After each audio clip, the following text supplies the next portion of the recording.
Wikileaks frappe à nouveau Jacques Chirac, Nicolas Sarkozy et François Hollande. Les 3 derniers présidents français ont tous été écoutés par le renseignement américain. C'est ce que révèlent les documents du lanceur d'alerte, des documents publiés mardi par Libération et Mediapart.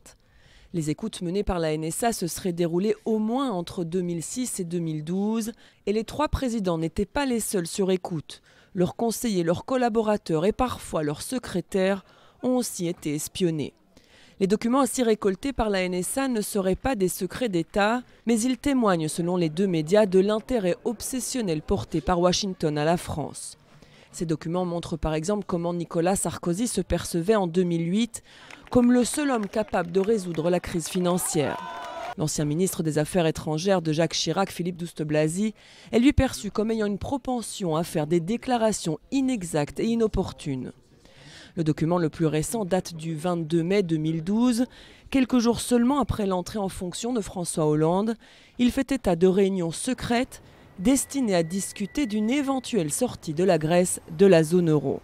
Cette affaire met à nouveau Washington dans l'embarras. En 2013, l'Allemagne avait été choquée par la mise sur écoute par les services de renseignement américains de la chancelière allemande Angela Merkel. Le président français François Hollande réunit mercredi matin en urgence un conseil de défense. Côté américain, la Maison-Blanche a assuré qu'elle ne ciblait pas les communications du président français François Hollande, sans donner de précision sur les opérations qui ont pu être menées dans le passé.